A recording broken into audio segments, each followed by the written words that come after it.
Good morning students, myself Devesh and you are watching channel explain.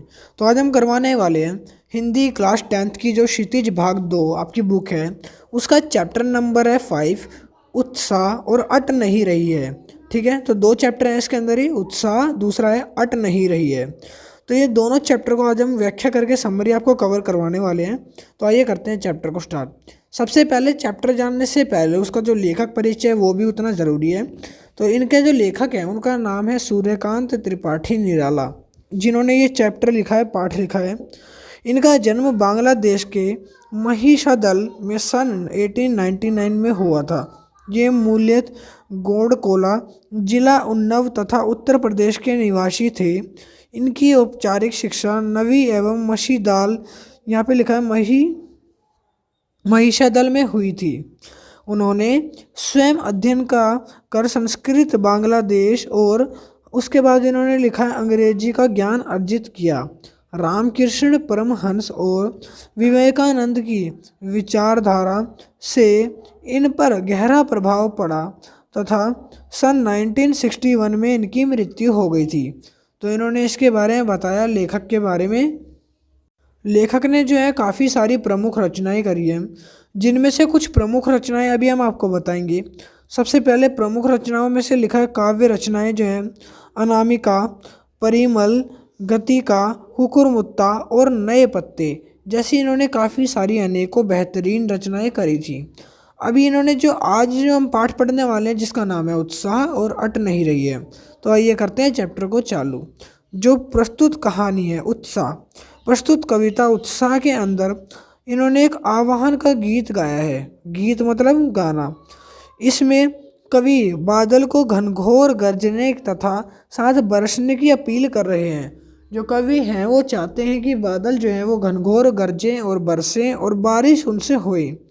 बादल बच्चों को काले घुंघराले बालों जैसे लगते हैं। जो बादल है जब वो बारिश करते हैं तो उससे पहले आपने देखा होगा ना, वो काले काले से होते हैं भाई, काले काले से हो जाते हैं। और ना बादल जो है बरसने से पहले पानी लेके जब अपने साथ आते हैं तो कैसे बिजली चमकती है उसके अंदर, तो वही चीज़ इसमें बताई गई है।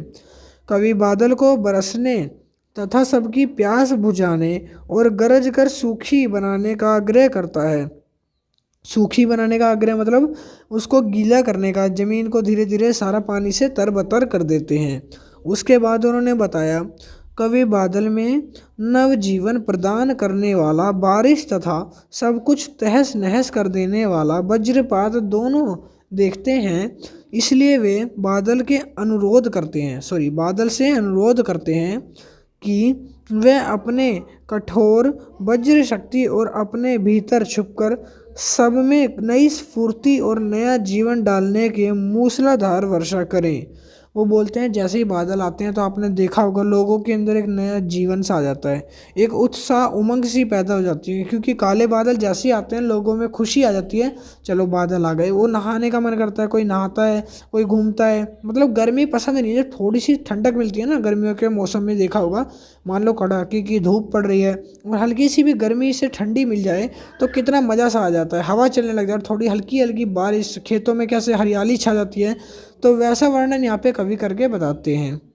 तो इसी तरह से उन्होंने बादल को मूसलाधार वर्षा जब होती है तो नए जीवन डालने के उत्साह को कहा है।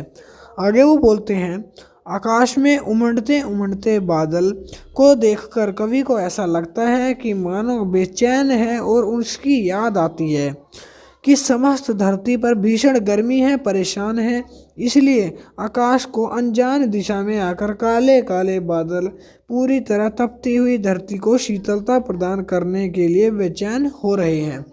कवि बताता है कि जब गर्मी ज़्यादा बढ़ जाती है तो उस समय बादल जब आते हैं तो वो बोलते हैं कि बादल जो है शीतल एकदम ठंडी हवा लेके आते हैं और धरती पे जब पड़ती है हवा तो कैसे धरती जो है बिल्कुल ठंडी शीतल और एकदम शीतल पावन जैसी, मतलब अमृत जैसी लगती है फिर। तो ये कवि बताते हैं। कवि आग्रह करते हैं कि बादल जो है आकर धरती पर खूब गरजें, खूब बरसें और सारे दिन धरती में तृप्त कर दें, और जो सारी धरती है उसको ठंडा कर दें और तृप्त कर दें, मतलब बिल्कुल आसानी से वो बिल्कुल ठंडा कर दें। मतलब कि समझ गए होंगे आप लोग कि वो बिल्कुल उसको शीतल करवाना चाहते हैं बिल्कुल, ताकि जो ठंडक है वो पहुंच जाए और जो गर्मी है वो सारी दूर हो सके। जो दूसरी कविता है जिसका नाम है अट नहीं रही है। तो अट नहीं रही है का मतलब अब हम सीखेंगे। प्रस्तुत कविता में कवि सूर्यकांत त्रिपाठी निराला द्वारा रचित पाठ में अब हम पढ़ने वाले हैं। ये जो पाठ है, इस पाठ में फागुन मास का मानवीय करणीय चित्रित किया गया है। मतलब कि मानवीयकरण जो है चित्रण किया गया है, लोगों को फागुन मास मतलब मार्च या फरवरी के महीने के बारे में बताया गया है। और वो आगे बताते हैं कि फागुन यानी फरवरी मार्च के महीने में वसंत ऋतु का आगमन होता है। अब वसंत ऋतु मतलब जिस समय आपने देखा होगा पेड़ों से पत्ते झड़ते हैं, फरवरी के मौसम में नए पत्ते आते हैं, उस ऋतु को वसंत ऋतु कहते हैं। इस ऋतु में पुराने पत्ते झड़ जाते हैं और नए पत्ते आ जाते हैं। रंग बिरंगे फूलों की बौछार छा जाती है और उसकी सुगंध और सारा वातावरण जो है महक उठता है। अब रंग बिरंगे जब फूल खिलते हैं पेड़ों पर तो उसकी खुशबू से सारा जो वातावरण है, सारा जो गार्डन है, गांव है, वो पूरा का पूरा खुशबू से फैल जाता है। तो यहाँ पर कवि ये बताना चाहते हैं। और कवि साथ ही साथ ये भी कहते हैं कि किस तरह से वहाँ पर हरियाली छा जाती है, अच्छा सा मौसम बन जाता है फूलों के आने से और वसंत ऋतु के आने से। आगे कवि बोलते हैं, ऐसा प्रतीत होता है मानो फागुन में सांस लेने पर हर जगह सुगंध फैल गई हो और चारों ओर चाहकर भी वो अपनी आँखों से प्राकृतिक सुंदरता को हटा नहीं सकते। और अगर वो चाहते हैं कि मैं अपनी आँखों से इस प्रकृति की सुंदरता को ना देखूं तो भी वो ऐसा नहीं कर पाते।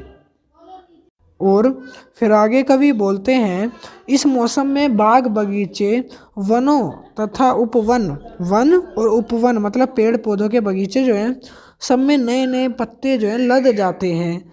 कहीं पर लाल रंग तो कहीं पर हरे रंग की डालियाँ अनगिनत फूल से लद जाते हैं, जिससे कवि को ऐसा लगता है जैसे पूरी पृथ्वी देवी ने अपने गले रंग बिरंगे तथा सुगंधित फूल मालाओं को पहना दी हो या पहना रखी हो।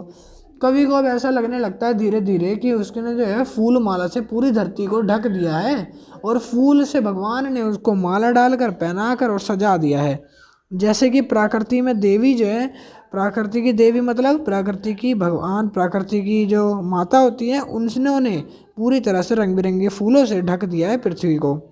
इस सर्वव्यापी सुंदरता का कवि ने अपने और नज़र नहीं आ रहा और वो बताते हैं कि इस सुंदरता में ना कवि जो है कहीं भी नज़र नहीं आ रहा, वो छोटा सा तो ढक जाता है।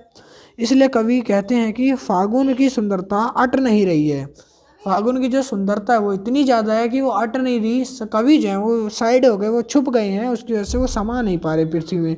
तो ऐसा वो कहना चाहते हैं। तो यहाँ तक आपकी जो दोनों कहानी है, उत्साह और अट नहीं रही है, दोनों ख़त्म हो जाती है, कंप्लीट हो जाती है। आई होप आपको वीडियो अच्छी लगी होगी। तो कमेंट करके बताना वीडियो कैसी लगी, सारा समझ आ गया होगा। मिलते हैं नेक्स्ट वीडियो में। नेक्स्ट चैप्टर की वीडियो बना रखी है, आप जाके चेकआउट कर लेना प्लेलिस्ट में। अभी के लिए इतना ही, थैंक यू।